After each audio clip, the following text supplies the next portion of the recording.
Willie D Live. You Just make a not. lot of people laugh, man. A lot of people come to you to, they come to you to, you know,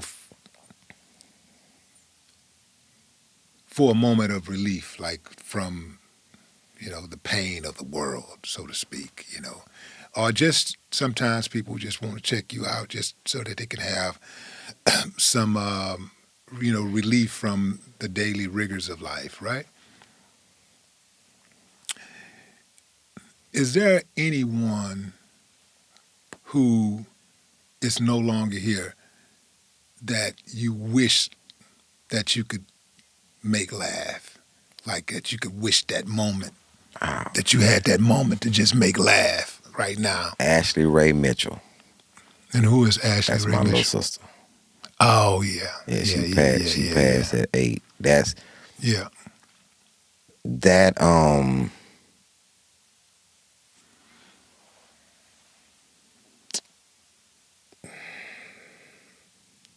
that little lady. I would have loved to, see her grow and all that, but that wasn't in the cards.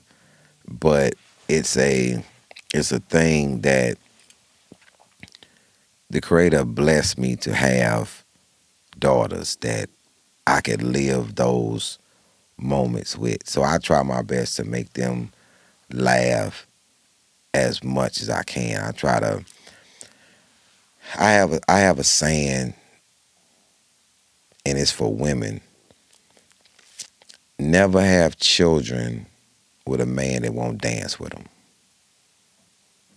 You know, because that's something that they need. They need to see that vulnerability in their fathers. And, and dancing is just not the physical action of dancing. It's walking with them and talking with them and laughing with them and being a caretaker of their life, their emotions, and helping them navigate. If you don't see that in him with you or with his mom, that's not a person that you want to have children with. Even with my son, he's so awkward, but I still draw him in to dance with me, just like with the girl, because I want him to understand, bruh, having this tough persona is not really what manhood is about. I don't ever want my kids to just see me laughing with my friends. I want to laugh with them, and my dad, even though he wasn't ideal, man, my dad was fly. And he would, when he get ready to go somewhere, I come downstairs and he'll be dancing, and he'll show me a step or two, and I always appreciated that he would take time to dance with me, and that's that's a huge thing to show vulnerability to your children. And my dad's dad was brutal to him, but I can only remember one time, maybe two, but the one is vivid, that he ever spanked me. It was mostly just talking a lot of times.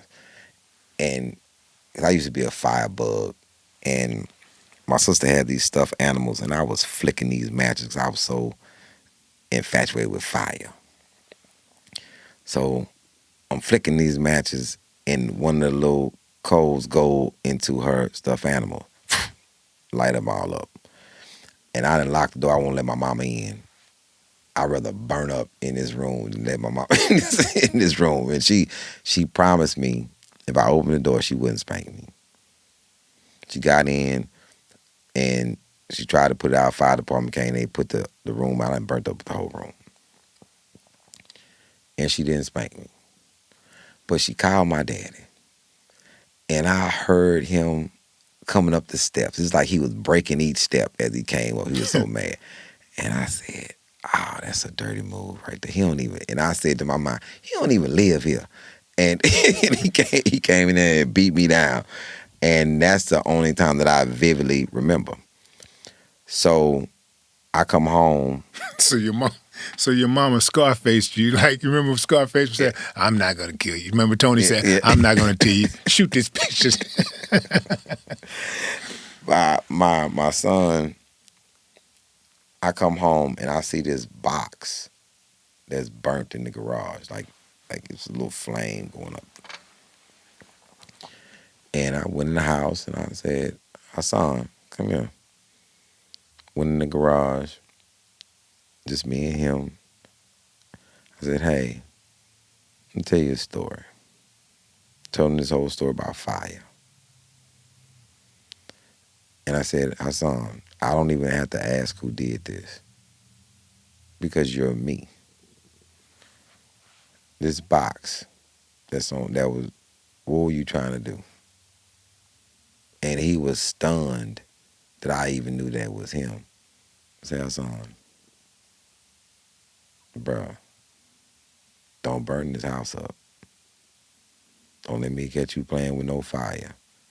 Because unlike my mama, I'm not going to promise you that I'm not going to beat you down. I'm going to beat you down. You know what I'm saying? And he hasn't played with fire that I know of since then. But I knew it was him. And I go back to them times my mom used to say, there's certain things that I don't have to ask y'all. If I come in here and it's all the fruit gone, if I buy some fruit and all the fruit is eaten up, I don't have to ask who did it. If I come in here and all the hot stuff is eaten up, I don't have to ask who did it. I know the hot stuff is your sister. I know the fruit is you. And I'm like, Mama, how you know that? He said, because when I was pregnant with you, all I ate was fruit. When I was pregnant with her, all I ate was hot stuff. So I know you are prone to it. So now I have kids that I walk in, I don't have to ask who ate all the apples. I don't have to ask who ate the yogurt. I don't have to ask these type of questions. I just come here. So you ain't want to save me one orange? It was 10 oranges. You could have ate 9 of them and just saved me one. My rationale is a little different with my kids. I don't want to be no brutal father. I don't want them to have any bad memories of me. I want them to have very good memories and very good communication. I don't want them to hide stuff from me. It's certain things that I don't want as a father that I try to, I don't want them to struggle. And with my son, I explained to him this. I grew up traveling. I grew up a lot of places before we settled here. Even when we settled here, my mother was working, trying to get her career out. She would send us to live with relatives. So I grew up a lot of places. Hassan has been a lot of places. He's had a passport since he was 2. So he's been out of the country. He's been to a lot of places. He spent 4 months in Spain. He's done a lot of things. I said, Hassan, I used to not say my experiences to people who I was around. I don't call them friends. There was acquaintances that I was growing up with because they was, oh, you lying. So I would make myself small to fit in. I told my son, I don't ever want you to do that. Be around people who relish in the things that you know, in the places that you've been. You speak multiple languages. Let that be a tool for you versus a hindrance. Don't let nobody make you small. Because when I was inside, the Mexicans used to be plotting on us a lot. But we had one black dude, Pablo. They never knew that he could speak Spanish. And he would always tell us what they was up to. Because he never let nobody know that he could speak Spanish but us. He was like, man, they saying such and such. I'm like, wow. He said, man, I'm fluent in Spanish. Man, my mama Mexican. Grew up speaking Spanish. Like, I know Spanish. Like, and he could speak Spanish very fluent. And his dad was black. But he never let them know. But we utilized the fact that he knew as a tool versus trying to make him small for speaking Spanish. It didn't make sense. It's like with sibling rivalries. My sister's a genius. I don't know why I couldn't just go. I never had to fail a class or make a bad grade. Why couldn't I just go right next door and ask the genius? She 2 years older than me. She'd already did these things before I got to that grade. Why just not go ask her? You know, being small minded. Oh, man, that's small minded. If I need some help, why not come ask Willie? You know what I'm saying? People will say these saying, "What's up, family? What's up, my brother? That's my brother," but then won't ask him nothing. You know, I think that's why a lot of men make mistakes because women will ask their tribe. They'll go down the line just calling person after person after person, asking for advice. They may not use it after they get the advice, but they at least make the attempt to get the advice. Oftentimes, men won't call other men, especially men who've already experienced what they've experienced. They will not call and ask for help. And that's actually a hurdle that I had to get over, but I got over it relatively early, though. Like I was like 20s when I got over that hurdle. But we would make so many less mistakes if we were to consult with our elders or just consult with men, other men, period, men who have experience, not necessarily people that are on the same level as us and don't have any experience, but we would absolutely make less mistakes if we were to consult with other men. But I'm seeing that more often today is a little bit more acceptable than it used to be. What's crazy is that's an Islamic principle. It's called mashura. So when you take mashura, it's taking counsel, right?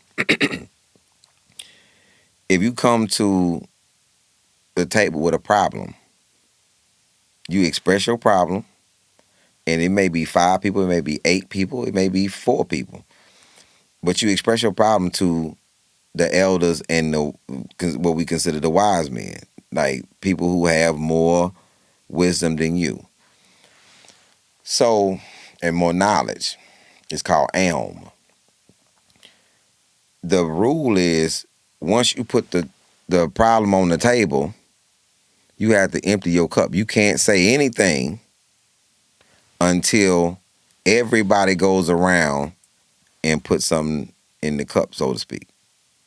Give their educated opinion on the problem. So you can't, you can't rebut. You just got to put it on the table. And then after that, you have to listen. When you take counsel like that, and they give you all these nuggets of information, when it gets back to you, it's up to you to make a decision. It's your decision.